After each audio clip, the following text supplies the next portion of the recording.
ಬಿಡ್ತೀನಿ high high ಗುಂಡ ನನ್ನ ಮಗ ಏನು ಇಷ್ಟೊಂದು ಇದು ಮಾಡ್ತಾನೆ ಏಯ್ ಗುಂಡ ಕೋಲ್ ಕೊಡೋದು ಒಂದ ಕೋಲ್ ಕೊಡೋ ನನ್ನ ಮಗನ ಮಾಡ್ತೀನಿ ಒಂದು ಕೋಲ್ ಕೊಡೋ. ಆಗಿನ ಕಾಲದಲ್ಲೆಲ್ಲ 3 ರಿಂದ 5 ಮಕ್ಕಳು 9 ಮಕ್ಕಳು ಹಿಂಗೆಲ್ಲ ಸಾಕ್ತಾ ಇದ್ರಪ್ಪ. ಅದು ಹೆಂಗೆ ಸಾಕ್ತಾ ಇದ್ರು ಅಂತ ಅನ್ಸುತ್ತೆ ಇವತ್ತು. ನಮ್ಮ ಜನ್ರೇಷನ್ಗೆ ಅಪ್ಪ ಸಾಕಪ್ಪ ಒಂದು ಮಗು ಅನ್ನೋ ಲೆವೆಲಿಗೆ ಬಂದ್ಬಿಟ್ಟಿದ್ವಿ. ಇನ್ನು ನಮ್ಮ ಮಕ್ಳ ಜನ್ರೇಷನ್ಗೆ ಮಕ್ಕಳೇ ಬೇಡ ಅನ್ನೋ ಲೆವೆಲಿಗೆ ಬಂದ್ಬಿಡ್ತಾರೋ ಏನೋ ಗೊತ್ತಾಗ್ತಾಯಿಲ್ಲ ನನಗೆ. ಹಚ್ತೀನಿ ಇದ್ದಾಗೆಲ್ಲ ಮಾಮೂಲಿ ಎಣ್ಣೆ ದೀಪನೇ ಹಚ್ತೀನಿ ನಾನು. ಸೊ ಈ ಥರ ಭಂಡಾರ ಯೂಸ್ ಮಾಡೋವಂಥದ್ದು. ಈ ಭಂಡಾರನೇ ನಾನು ಅಲ್ಲಿ ಇಡೋವಂಥದ್ದು. ಮಂತ್ರಾಲಯದಲ್ಲಿ ಮೊನ್ನೆ ತೊಗೊಂಡು ಬಂದೆ ನಾನು. ನಾನೇನು ಮಾಡ್ಬಿಟ್ಟೆ ಲಾಸ್ಟಿಗೆ ಸೆಂಚಾನ್ಗೆ ಹೋಗ್ಬಿಟ್ಟು ಗಾಯನೇ ಕಟ್ ಮಾಡಿಸ್ಬಿಟ್ಟು ಸರ್ಜರಿ ಮಾಡಿಸ್ಬಿಡೋಣ ಅನ್ನೋ ಲೆವೆಲಿಗೆ ಹೋಗ್ಬಿಟ್ಟೆ ನಾನು. ಗಾಯ ವಾಸಿ ಆಗ್ತಿಲ್ಲ, ಮತ್ತು ಏನು ಮಾಡಬೇಕು. ಅವಾಗವಾಗ ಕೆಣಿಕಳ್ತಾನೆ ಇತ್ತು. ಮೆಂತ್ಯ ಮುದ್ದೆ ಲೈಫಲ್ಲೇ ಫಸ್ಟ್ ಟೈಮ್ ಮಾಡ್ತಾ ಇರೋವಂಥದ್ದು. ಸೊ ಮೊನ್ನೆ ಎಲ್ಲ ಇಂಗ್ರೀಡಿಯೆಂಟ್ಸ್ ಹಾಕಿರೋವಂಥ ಒಂದು ವೀಡಿಯೋ ಹಾಕಿದ್ದೆ. ಸೊ ಅದಾದಮೇಲೆ ಇವಾಗ ನಾನು ರಾಗಿ ಮಿಲ್ಲಿಗೆ ಹಾಕ್ಸ್ಕೊಂಡು ಬಂದೆ. ಸೊ ಇವಾಗ ಮೆಂತ್ಯ ಮುದ್ದೆ ಮಾಡುವ. ಇಲ್ಲಿ ಗಾಯ ಕ್ಲೀನ್ ಮಾಡೋದು, ಸ್ನಾನ ಬೇರೆ ಮಾಡೋಂಗಿಲ್ಲ. ಅವಾಗ ನೀರೇ ಬಿಡಬಾರ್ದು ಗಾಯಕ್ಕೆ. ನನ್ನ ಪರಿಸ್ಥಿತಿ ಯಾಕೆ ಹೇಳ್ತೀರಾ, ಬೆಡ್ ರಿಡನ್ ಆಗಿಬಿಟ್ರೆ 3 ತಿಂಗಳು 6 ತಿಂಗಳು ಸ್ನಾನನೇ ಮಾಡಿಲ್ಲ. ಹೆಂಗೆಲ್ಲ ಬದುಕಿರ್ಬೋದಲ್ಲ. ಏನಿಲ್ಲ ಅಂದರೂ 1.5 ವರ್ಷ ತಗೊಂಡಿದೆ. 1.5 ಲಕ್ಷದ ಮೇಲೆ ಖರ್ಚಾಗಿದೆ. ಅಷ್ಟು ಖರ್ಚು ಮಾಡಿಬಿಟ್ಟಿದ್ದೀನಿ ಗಾಯ ವಾಸಿ ಆಗೋದಕ್ಕೆ. ಲಾಸ್ಟಿಗೆ ವಾಸಿ ಮಾಡಿದ್ದೀನಿ ಅಂದರೆ ಅದರಲ್ಲಿ ಕ್ಯಾಲಿಫರ್ ತೊಗೊಂಡೋಗ್ಬಿಟ್ಟಿದ್ವಿ. ಪ್ಲಾಸ್ಟಿಕ್ ಲೆಗ್ಗು ಕ್ಯಾಲಿಫರ್ ಅಂದರೆ. ಸೊ ಅದನ್ನು ತೊಗೊಂಡೋಗ್ಬಿಟ್ಟಿದ್ವಿ. ಒಂದಷ್ಟು ಲಗೇಜ್ ತೊಗೊಂಡೋಗ್ಬಿಟ್ಟಿದ್ವಿ. ಹೆಂಗೆ ಬರಬೇಕು ಏನು ಕತೆನೋ ಗೊತ್ತಿಲ್ಲ. ಕೇರಳದಿಂದ ಕಣ್ಣು ಕಾಣದೇ ಇರೋ ಯಾವ ಥರ ವಸ್ತುಗಳನ್ನ ಮುಟ್ಟಿ ಅದು ಏನು ಅಂತ ತಿಳ್ಕೊತಾರಲ್ಲ, ಹಂಗೆ ನನ್ನ ಕಾಲುಗಳನ್ನ ನಾನು ಮುಟ್ಟಿ ನೋಡಿ ಎಲ್ಲೆಲ್ಲಿ ಗಾಯ ಆಗಿದೆಯಾ, ಗುಳ್ಳೆಗಳಾಗಿದೆಯಾ, ಏನಾದರೂ ಬೊಬ್ಬೆ ಬಂದಿದೆಯಾ. ಆ್ಯಕ್ಚುಲಿ ಬೆಡ್ ಸೋರ್ ಸ್ಟಾರ್ಟ್ ಆಗೋದೇ ಈ ಬೊಬ್ಬೆಯಿಂದ. ಕೇರಳ ಸ್ಟೈಲು ಯಾವ ಮಟ್ಟಿಗೆ ಅಂದರೆ ನನಗೆ ನಿಜ ಹೇಳ್ತೀನಿ, ಅಲ್ಲಿ ಡಯಟ್ ಫುಡ್ ಕೊಡ್ತಾವ್ರು ನನಗೆ. ಏನೂ ತಿನ್ನೋಕ್ಕಾಗ್ತಾಯಿಲ್ಲ. ಆಗಿನ ಕಾಲದಲ್ಲೆಲ್ಲ 3 ರಿಂದ 5 ಮಕ್ಕಳು 9 ಮಕ್ಕಳು ಹಿಂಗೆಲ್ಲ ಸಾಕ್ತಾ ಇದ್ರಪ್ಪ. ಅದು ಹೆಂಗೆ ಸಾಕ್ತಾಯಿದ್ರು ಅಂತ ಅನಿಸುತ್ತೆ ಇವತ್ತು.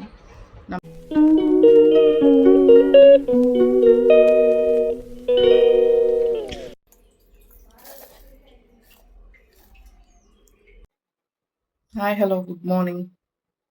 ಸೊ ಇವತ್ತು ಬೆಳಗ್ಗೆನೇ ಎದ್ದು ಹೇಳಬೇಕು ಅಂದರೆ ಒಂದು 6:30 ಟೈಮ್ ಇದ್ದಾಗ ಎದ್ದು ಪೂಬಿನ ಎಬ್ಬಿಸಿ ಅವನ್ನ ಸ್ನಾನ ಮಾಡೋದಕ್ಕೆ ಪ್ರಿಪೇರ್ ಮಾಡಿ, ಅವನಿಗೆ ಟೆಸ್ಟ್ ನಡೀತಾ ಇದೆ. ಹಂಗಾಗಿ ಆ ಟೆಸ್ಟ್ಗೆಲ್ಲ ಪ್ರಿಪೇರ್ ಮಾಡ್ಕೊಂತೇಳಿ ಸೊ ನಾನು ಹೋಗಿ ಇಡ್ಲಿ ಮಾಡಿ ಚಟ್ನಿ ಮಾಡಿ ಸೊ ಅವನಿಗೆ ಬಾಕ್ಸ್ ಕೊಟ್ಟು ಅಪ್ಪ ಹೋಗಪ್ಪ ಅಂತೇಳಿ ಕಳಿಸಿದಾಯ್ತು. ಬೆಳಗ್ಗೆ ಎದ್ದರೆ ತಲೆನೋವು ಬರ್ಸ್ಬಿಡ್ತಾನೆ. ಯಾಕಂದರೆ ಸಿಕ್ಕಾಪಟ್ಟೆ ಸೋಂಬೇರಿ. ಎಲ್ಲ ಕೆಲಸಗಳನ್ನ ಹೇಳಿನೇ ಮಾಡಿಸ್ಬೇಕು ಹೊರತು ಅವನಷ್ಟು ಅವನೇ ಒಂದು ಕೆಲಸನೂ ಮಾಡ್ಕೊಂಡು ಹೋಗೋದೇ ಇಲ್ಲ. ಸೊ ನಂಗೆ ಬಿಡ್ಕೊಂಡು ಬೆಳಗ್ಗೆನೆ ತಲೆನೋವು ಬಂದ್ಬಿಡುತ್ತೆ. ಸೊ ಅಪ್ಪ ಈ ಮಕ್ಕಳು ಒಂದೊಂದು ಮಕ್ಳುಗಳನ್ನ ಸಾಕೋಕ್ಕೆ ಇಷ್ಟೊಂದು ಕಷ್ಟಪಡ್ತಿದ್ದೀವಿ. ಆಗಿನ ಕಾಲದಲ್ಲೆಲ್ಲ 3 ರಿಂದ 5 ಮಕ್ಕಳು 9 ಮಕ್ಕಳು ಹಿಂಗೆಲ್ಲ ಸಾಕ್ತಾ ಇದ್ರಪ್ಪ. ಅದು ಹೆಂಗೆ ಸಾಕ್ತಾ ಇದ್ರು ಅಂತ ಅನಿಸುತ್ತೆ ಇವತ್ತು. ನಮ್ಮ ಜನ್ರೇಷನ್ಗೆ ಅಪ್ಪ ಸಾಕಪ್ಪ ಒಂದು ಮಗು ಅನ್ನೋ ಲೆವೆಲಿಗೆ ಬಂದ್ಬಿಟ್ಟಿದ್ವಿ. ಇನ್ನು ನಮ್ಮ ಮಕ್ಳ ಜನ್ರೇಷನ್ಗೆ ಮಕ್ಕಳೇ ಬೇಡ ಅನ್ನೋ ಲೆವೆಲಿಗೆ ಬಂದ್ಬಿಡ್ತಾರೋ ಏನೋ ಗೊತ್ತಾಗ್ತಾಯಿಲ್ಲ ನನಗೆ. ಸೊ ಅಷ್ಟು ನಾನು ಡಿಪ್ರೆಷನ್ಗೆ ಹೋಗ್ಬಿಟ್ಟಿದ್ದೀನಿ. ಯಪ್ಪ ಈ ಮಕ್ಕಳು ಮರಿ, ಈ ಸ್ಕೂಲು, ಈ ಟ್ಯೂಷನು, ಅವರ ಒಂದು ಆ್ಯಕ್ಟಿವಿಟಿ ಇವೆಲ್ಲ ಕಲಿಸಿ ಹೋಗು ಆಟ ಆಡೋಕೆ ಹೋಗು ಅಂತ ಓಡಿಸ್ಬೇಕು. ಜನಗಳ ಜೊತೆ ಮಾತಾಡು ಅಂತ ಓಡಿಸ್ಬೇಕು. ಸ್ಕೂಲ್ಗೆ ಹೋಗು ಅಂತ ಓಡಿಸ್ಬೇಕು. ಎಕ್ಸಾಮ್ಗೆ ಓದ್ಗೋ ಅಂತ ಓಡಿಸ್ಬೇಕು. ಅಯ್ಯಪ್ಪ ನಮ್ಗೆಲ್ಲದಕ್ಕೂ ಓಡಿಸಿ ನಾವು ಓದಿದ್ದು ಬರ್ದಿದ್ದು, ನಾವು ಏನು ಓದ್ದೋ ಏನು ಬರ್ದೋ ಹೆಂಗೆ ಬದುಕ್ತೋ ಅನ್ನೋದೇ ಮರ್ತೋಗ್ಬಿಡ್ತೈತೆ ಓಡಿಸಿ ನಮಗೆ. ಜೀವನನೇ ನನಗೆ ಇಲ್ಲದೆಲ್ಲ ನನಗೆ ಹೆಂಗೆ ಓದ್ದೆ ಹೆಂಗೆ ಬರ್ದೆ ನಾನು ಹೆಂಗೆ ಡಿಗ್ರಿ ಮಾಡ್ದು ಅಂತ ಅನ್ನಿಸ್ತೈತೆ ಇವಾಗ. ಯಾಕಂದರೆ ಅಷ್ಟು ಸೋಂಬೇರಿ ಮಕ್ಳುಗಳು ಹುಟ್ಬಿಟ್ಟಿದ್ದಾವೆ. ಈಗಿನ ಕಾಲದ ಜನ್ರೇಷನ್ ಇರೋದೇ ಹಂಗೆ ಸೋಂಬೇರಿ ಮಕ್ಳುಗಳು. ಹೋಗಪ್ಪ ಆತ ಬೇರೆದ್ರಲ್ಲೆಲ್ಲ ಆ್ಯಕ್ಟಿವಿಟಿ ಎಷ್ಟು ಚೆನ್ನಾಗಿ ಮಾಡ್ತವೆ, ಬೇಕಾಗಿರೋದ್ರಲ್ಲೇ ಮಾಡಲ್ಲ ಈ ಮಕ್ಳುಗಳು. ಆ್ಯಕ್ಚುಲಿ ನೆನ್ನೆ ಫುಲ್ಲು ತಲೆಗೆ ಎಣ್ಣೆ ಹಾಕ್ಬಿಟ್ಟಿದ್ದೆ. ಎಣ್ಣೆ ಹಾಕಿ ಸ್ನಾನ ಮಾಡಿಕೊಂಡೆ. ಸೊ ಕಂಪ್ಲೀಟ್ಲಿ ಒಂದು ಇದು ಆಯಿಲ್ ಮಸಾಜ್ ಥರ ಆಗ್ಬಿಡ್ತು. ಸೊ ಯಾವ ಮಟ್ಟಿಗೆ ಅಂದರೆ ತುಂಬ ದಿನ ಆಗಿತ್ತು ತಲೆಗೆ ಎಣ್ಣೆನೇ ಹಾಕಿರಲಿಲ್ಲ. ಸ್ವಲ್ಪ ನೋಡಿ ಎಣ್ಣೆ ಹಾಕಿರೋದಕ್ಕೆ ಮುಖ ಎಲ್ಲ ಸ್ವಲ್ಪ ಗ್ಲೋಯಿಂಗ್ ಬಂದಿದೆ. ಆ್ಯಕ್ಚುಲಿ ಹೇಳ್ಬೇಕಂದ್ರೆ ಕೊಬ್ಬರಿ ಎಣ್ಣೆ ತುಂಬ ಹೆಲ್ತ್ಗೆ ಒಳ್ಳೆಯದು. ಬಾಡಿಗಾಗಿರ್ಬೋದು, ಕೂದಲಿಗಾಗಿರ್ಬೋದು, ಮತ್ತು ನಾವು ಅಡುಗೆ ಮಾಡ್ಕೊಂಡು ತಿಂತೀವಲ್ಲ ಅದಕ್ಕೆಲ್ಲ ಕೊಬ್ಬರಿ ಎಣ್ಣೆ ತುಂಬ ಒಳ್ಳೆಯದು. ನಾನು ಕೊಬ್ಬರಿ ಎಣ್ಣೆ ತಂದಿಟ್ಟಿದ್ದೀನಿ. ಪ್ಯೂರ್ ಕೊಬ್ಬರಿ ಎಣ್ಣೆನೇ. ಪ್ಯೂರ್ ಅಂತ ಹೇಳ್ತಾರೆ, ಅದು ಏನೋ ಯಾರಿಗೆ ಗೊತ್ತು. ಬಟ್ ಪ್ಯೂರೇ. ಅದು ಸ್ಮೆಲ್ಲಲ್ಲೇ ಗೊತ್ತಾಗುತ್ತೆ ನಮಗೆ. ಅದೆಲ್ಲ ಗಾಣದ ಎಣ್ಣೆ ಅಂತಾರಲ್ಲ, ಅಂಥ ಜಾಗದಲ್ಲಿ ತೊಗೊಳ್ತೀನಿ ಎಣ್ಣೆನ. ಸೊ 1 ರಿಂದ 1.5 ಲೀಟ್ರ್ ಇಟ್ಟಿದ್ದೀನಿ. ಬಟ್ ಅಡುಗೆಗೇನು ಯೂಸ್ ಮಾಡಲ್ಲ. ನಂಗೆ ಬೇಕಂದಾಗ ಒಂದು ಸ್ವಲ್ಪ ಮೈಗೆಲ್ಲ ಹಚ್ಕೊಳ್ಳೋದಕ್ಕೆ ಮತ್ತು ತಲೆಗೆ ಹಚ್ಕೊಳ್ಳೋದಕ್ಕೆ ಬೇಕೇ ಬೇಕು. ಹಾಗಾಗಿ ಸ್ವಲ್ಪ ಕೊಬ್ಬರಿ ಎಣ್ಣೆ ಹಂಗೆ ಇಟ್ಟಿದ್ದೀನಿ. ಸೊ ಅದನ್ನೆಲ್ಲ ಯೂಸ್ ಮಾಡ್ಕೊಳ್ತೀನಿ. ಬಟ್ ಕೊಬ್ಬರಿ ಎಣ್ಣೆ ಯೂಸ್ ಮಾಡೋದು ತುಂಬ ಹೆಲ್ತ್ಗೆ ಒಳ್ಳೆಯದಿದೆ. ಮೊದಲೆಲ್ಲ ಈಗೊಂದು 4 ವರ್ಷದ ಹಿಂದೆ ಅಪಾರ್ಟ್ಮೆಂಟಲ್ಲಿ ಇದ್ವಲ್ಲ, ಆವಾಗ ನಮ್ಮ ಹಸ್ಬೆಂಡ್ ಕಡೆ ಇದ್ರವ್ರದ್ದು ಬರೀ ಕೊಬ್ಬರಿ ಎಣ್ಣೆ ಬಂದು ಯೂಸ್ ಮಾಡೋರು. ನಮಗೆ ಕೊಬ್ಬರಿ ಎಣ್ಣೆ ಅಂದರೆ ಆಗ್ತಾಯಿರಲಿಲ್ಲ ನನಗೆ. ಯಾಕಂದರೆ ಈಗ ಒಂದು 5 ವರ್ಷದಿಂದ ಕೇರಳದಲ್ಲಿ ಟ್ರೀಟ್ಮೆಂಟಿಗೆ ಹೋಗಿದ್ದೆ. ಆ್ಯಕ್ಚುಲಿ ಕೊಬ್ಬರಿ ಎಣ್ಣೆನೇ ನಾವು ಅಡುಗೆಲಿ ಬಳಸಲ್ಲ ನಾವು, ಯಾಕಂದರೆ ಒಗ್ಗರಣೆ ಹಾಕಲ್ಲ, ಏನು ಕೊಬ್ಬರಿ ಎಣ್ಣೆ ಐಟಮ್ಸ್ ಏನು ತಿನ್ನೋದು ಅದೆಲ್ಲ ಇಲ್ಲ ನಮಗೆ. ಹೋದರೆ ಕಂಪ್ಲೀಟ್ಲಿ ಕೊಬ್ಬರಿ ಎಣ್ಣೆಲಿ ಮಾಡ್ತಾವ್ರೆ ಕೇರಳ ಸ್ಟೈಲು. ಯಾವ ಮಟ್ಟಿಗೆ ಅಂದರೆ ನನಗೆ ನಿಜ ಹೇಳ್ತೀನಿ, ಅಲ್ಲಿ ಡಯಟ್ ಫುಡ್ ಕೊಡ್ತಾವ್ರು ನನಗೆ, ಏನೂ ತಿನ್ನೋಕ್ಕಾಗ್ತಾಯಿಲ್ಲ. ಯಾಕಂದರೆ ಕೇರಳಿಯನ್ಸ್ ಅಡುಗೆ ಊಟಗಳೇ ಬೇರೆ ಬೇರೆ ಥರ ಇರುತ್ತೆ ಬಿಡಿ. ಅದೆಲ್ಲ ನೋಡುವಾಗ ನನಗೆ ತಿನ್ನೋಕ್ಕೆ ಆಗ್ತಾ ಇರಲಿಲ್ಲ, ಹಂಗೆ ಹಸ್ಕೊಂಡಿದ್ದು ಬಿಡ್ತಾಯಿದ್ದೆ, ಊಟನೇ ಮಾಡ್ತಾ ಇರಲಿಲ್ಲ ನಾನು.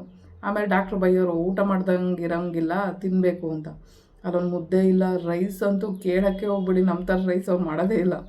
ಆ್ಯಕ್ಚುಲಿ ಬಾಯ್ಲ್ಡ್ ರೈಸ್ ಏನಂತ ಕೊಡ್ತಾಯಿದ್ರು, ಅದು ಜಾಸ್ತಿ ಕೊಡ್ತಾಯಿಲ್ಲ, ಸ್ವಲ್ಪ ಕೊಡ್ತಾಯಿದ್ರು. ಅದಕ್ಕಂತೂ ಸಾಂಬಾರನ್ನ ಕೇಳಲೇಬೇಡಿ, ಯಾಕಂದರೆ ಡಯಟ್ ಫುಡ್ಡು ಆಮೇಲೆ ಟ್ರೀಟ್ಮೆಂಟಲ್ಲಿರೋರಿಗೆಲ್ಲ ಅವ್ರು ಕೊಡೋ ಫುಡ್ ತಿಂದ್ಬಿಟ್ರೆ ನಿಜ ಪೇಷಂಟ್ ಆಗಿಬಿಡ್ತಾರೆ. ಏನಕ್ಕೆ ಆ ಥರ ಕೊಡ್ತಾರೆ ಅಂದರೆ ಅವ್ರು ಮಾಡೋ ಆಯುರ್ವೇದಿಕ್ ಮಸಾಜ್ ಆಗಿರ್ಬೋದು, ಮತ್ತು ಅವ್ರು ಕೊಡೋ ಟ್ರೀಟ್ಮೆಂಟ್ ಆಗಿರ್ಬೋದು, ಅದೆಲ್ಲ ಗಿಡಮೂಲಿಕೆಗಳಿಂದ ತಯಾರು ಮಾಡಿರ್ತಾರೆ. ಸೊ ಹಂಗಾಗಿ ನಾವು ಖಾರ ಜಾಸ್ತಿ ತಿನ್ನಂಗಿಲ್ಲ, ಉಪ್ಪು ಜಾಸ್ತಿ ತಿನ್ನಂಗಿಲ್ಲ, ಸ್ಪೈಸಿ ಐಟಮ್ ಎಲ್ಲ ಈ ಗರಂ ಮಸಾಲ ಅಂಥವು ಪಲಾವ್ಗೆ ಹಾಕೋ ಐಟಮ್ಸ್ಗಳು ಇನ್ನೂ ಏನೇನೋ ಇದಾವಲ್ಲಪ್ಪ, ನಮ್ಮ ಆಹಾರ ಪದ್ಧತಿಗಳು ಪದಾರ್ಥಗಳು ಬೇರೆ ಬೇರೆ ಥರ ಇದೆ. ಸೊ ಅಂಥ ಐಟಮ್ಸ್ನೆಲ್ಲ ನಾವು ತಿನ್ನಂಗಿಲ್ಲ. ಆಲೂಗಡ್ಡೆ ತಿನ್ನಂಗಿಲ್ಲ, ಆಮೇಲೆ ಗೆಣಸು ತಿನ್ನಂಗಿಲ್ಲ. ಕೆಲವೊಂದು ಆಯುರ್ವೇದಿಕಲ್ಲಿದೆ, ಈ ಥರನೇ ಪಥ್ಯ ಇರಬೇಕು ಅಂತ ಇದೆ. ಸೊ ಆ ಪಥ್ಯನ ಪಾಲಿಸಿದಾಗ ಮಾತ್ರ ಅವ್ರು ಮಾಡೋ ಟ್ರೀಟ್ಮೆಂಟ್ ನಮ್ಗೆ ವರ್ಕ್ ಆಗುತ್ತೆ. ಸೊ ಅವ್ರು ಹೇಳ್ತಾರೆ, ಸೊ ಈ ಥರ ಪಥ್ಯ ಇರಬೇಕು, ಇಂಥ ಕೆಲವೊಂದು ಐಟಮ್ನ ತಿನ್ನಬಾರ್ದು ಅಂತೆಲ್ಲ ಹೇಳ್ತಾರೆ. ಸೊ ಆವಾಗ ನಾವು ಅದನ್ನು ಫಾಲೋ ಮಾಡಲೇಬೇಕಾಗುತ್ತೆ. ಹಂಗಾಗಿ ಅಪರೂಪಕ್ಕೆ ಒಂದೊಂದು ಸಾರಿ ಬೆಂಡೆಕಾಯ್ದೊಂದು ಫ್ರೈ ಕೊಡೋರು. ಫ್ರೈ ಅಂದರೆ ಸ್ವಲ್ಪ ಮಸಾಲ ಪೌಡ್ರ್ ಹಾಕ್ಬಿಟ್ಟು ಬೆಂಡೆಕಾಯಿನ ಫ್ರೈ ಮಾಡಿರೋರು, ಅದರಲ್ಲೇ ರೈಸ್ ತಿಂತಿದ್ದೆ. ಅದು 2 ದಿನಕ್ಕೂ 3 ದಿನಕ್ಕೂ ಒಂದು ಸಾರಿ ಕೊಡ್ತಾಯಿದ್ರು. ಅಯ್ಯೋ ಎಷ್ಟು ಅಂದರೆ ನನಗೆ ನಿಜ ಊಟನೇ ಬೇಡ ಅಂತ ಬಿಟ್ಬಿಟ್ಟಿದ್ದೆ. 1 ತಿಂಗಳು ಹೋಗಿದ್ದಲ್ಲಿ, ಆ್ಯಕ್ಚುಲಿ 15 ದಿನದಷ್ಟರಲ್ಲೇ ನಾನು ವಾಪಸ್ ಬಂದೆ. ಅದೇ ಕಾಲು ಗಾಯ ಮಾಡಿಬಿಟ್ರು. ಆ್ಯಕ್ಚುಲಿ ಅವತ್ತೇನಾಯಿತು ಅಂದರೆ ವೋಟಿಂಗೋ ಏನೋ ಇತ್ತು, ಇಲ್ಲ ವೋಟಿಂಗ್ ಅಲ್ಲ, ಸಾರಿ, ಆ್ಯಕ್ಚುಲಿ ವ್ಯಾಕ್ಸಿನೇಷನ್ ಇತ್ತದು. ಅದನ್ನು ವ್ಯಾಕ್ಸಿನೇಷನ್ ಏನೋ ಹಾಕ್ಸ್ಕೊಳ್ಳೋಕ್ಕೆ ಸಿಸ್ಟರ್ ಹೋಗ್ಬಿಟ್ಟು ಇನ್ನೊಬ್ರಿಗೆ ಬಿಟ್ಟಿದ್ರು ಆಯಿಲ್ ಮಸಾಜ್ ಮಾಡೋದಕ್ಕೆ. ಹಿಂಗೆ ಉಲ್ಟಾ ಮಲಗಿದ್ನಲ್ವಾ, ಕರೆಕ್ಟಾಗಿ ಮಂಡಿಯಿಂದ ಹಿಂದೆಗಡೆ ಏನು ಮಾಡಿದ್ದಾರೆ, ಒಂದು ಕೈಯುಂಬ್ಲ, ಆ ಗಾಯದೊಂದು ನಾನು ಫೋಟೋ ಹಾಕ್ತೀನಿ ಸೈಡಲ್ಲಿ. ಆ್ಯಕ್ಚುಲಿ ಪೂರ್ತಿ ಇಷ್ಟು ಕೈಯುಂಬ್ಲ ಪೂರ್ತಿ ಒಂದು ಬೊಬ್ಬೆ ಬಂದ್ಬಿಟ್ಟು ಪಟ್ಟಂತ ಹೊಡೆದೋಗ್ತದು. ಆ್ಯಕ್ಚುಲಿ ನೋಡ್ಕೊಂಡೇ ಇಲ್ಲ ಅದನ್ನು. ಆಯಿಲ್ ಮಸಾಜ್ ಮಾಡಿದ್ದಾರೆ, ಮತ್ತು ಸ್ನಾನ ಅಲ್ಲೇ ಮಾಡಿಸ್ತಾರೆ, ಆಯಿಲ್ ಮಸಾಜ್ ರೂಮಲ್ಲೇ ಸ್ನಾನ ಮಾಡಿಸ್ತಾರೆ, ಮತ್ತು ಕರ್ಕೊಂಡು ಬಂದು ಬೆಡ್ಡಲ್ಲಿ ಮಲಗಿಸ್ತಿದ್ದಾರೆ. ಅದು ಅವತ್ತು ನಂಗೆ ಗೊತ್ತೇ ಆಗಿಲ್ಲ, ಯಾಕಂದರೆ ನನಗೆ ಸೆನ್ಸೇಷನ್ ಇಲ್ವಲ್ಲ, ನನಗೇನೂ ಗೊತ್ತಾಗಿಲ್ಲ ಗಾಯ ಹೇಗಾಯಿತು ಏನು ಕತೆ ಏನೂ ಗೊತ್ತಿಲ್ಲ. ಸೊ ಅವತ್ತು ಬೆಳಗ್ಗೆ ಏನೋ ಹಿಂಗೆ ಕಾಲು ನೋಡ್ಕೊಳ್ತಾರೆ, ಅಂದರೆ ನಾನು ಎದ್ದಾಗೆಲ್ಲ ಬೆಳಗ್ಗೆ ಹೊತ್ತು ಕಾಲೆಲ್ಲ ನೋಡ್ಕೊಳ್ತೀನಿ, ಏನಕ್ಕಂದರೆ ಏನಾದರೂ ಕಚ್ಚಿದ್ರೆ ಗೊತ್ತಾಗುತ್ತೆ. ಸೊ ಅಪಾರ್ಟ್ಮೆಂಟಲ್ಲಿರೋ ಟೈಮಲ್ಲೂ ಅವಾಗವಾಗ ಜಿರಳೆ ಇಲಿಗಳು ಏನಾದ್ರು ಬಂದ್ಬಿಟ್ಟು, ಇಲಿ ಬರ್ತಾ ಇರಲಿಲ್ಲ, ಬಟ್ ಜಿರಳೆ ಕಚ್ಚಿದೆ ಅಂತ ಗೊತ್ತಾಗ್ತಿತ್ತು. ಒಂದು ಸಾರಿ ಇಲಿ ಕೂಡ ಬಂದುಬಿಟ್ಟಿತ್ತು, ಹಂಗಾಗಿ ಭಯ ಆಗ್ಬಿಟ್ಟಿತ್ತು, ಇಲಿ ಏನಾದ್ರು ಕಚ್ಚಿರ್ಬೋದಾ ಅಂತ. ಆಮೇಲೆ ಗೊತ್ತಾಯಿತು ಜಿರಳೆ ಕಚ್ಚಿರೋದು ಅಂತ. ಸೊ ಹಂಗಾಗಿ ಡೈಲಿ ಬೆಳಗ್ಗೆ ಎದ್ದ ತಕ್ಷಣ ನಾನು ಚೆಕ್ ಮಾಡ್ಕೊಳ್ತೀನಿ ಕಾಲುಗಳ್ನ, ಅಂಗಾಲು ಚೆಕ್ ಮಾಡ್ತೀನಿ, ಮತ್ತು ಕಾಲುಗಳ ಹಿಂದೆ ಮುಂದೆ ಎಲ್ಲ ಚೆಕ್ ಮಾಡ್ಕೊಳ್ತೀನಿ, ಮತ್ತು ಹಿಪ್ಪೆಲ್ಲ ಗೊತ್ತಾಗಲ್ಲ ಹಿಂದೆ ಎಲ್ಲ, ಅದು ಮಿರರಲ್ಲಿ ಚೆಕ್ ಮಾಡಬೇಕು.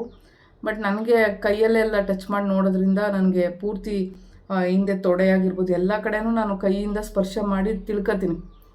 ಇವಾಗ ಕಣ್ಣು ಕಾಣದೇ ಇರೋ ಯಾವ ಥರ ವಸ್ತುಗಳನ್ನ ಮುಟ್ಟಿ ಅದು ಏನು ಅಂತ ತಿಳ್ಕೊತಾರಲ್ಲ, ಹಂಗೆ ನನ್ನ ಕಾಲುಗಳನ್ನ ನಾನು ಮುಟ್ಟಿ ನೋಡಿ ಎಲ್ಲೆಲ್ಲಿ ಗಾಯ ಆಗಿದೆಯಾ, ಗುಳ್ಳೆಗಳಾಗಿದೆಯಾ, ಏನಾದರೂ ಬೊಬ್ಬೆ ಬಂದಿದೆಯಾ.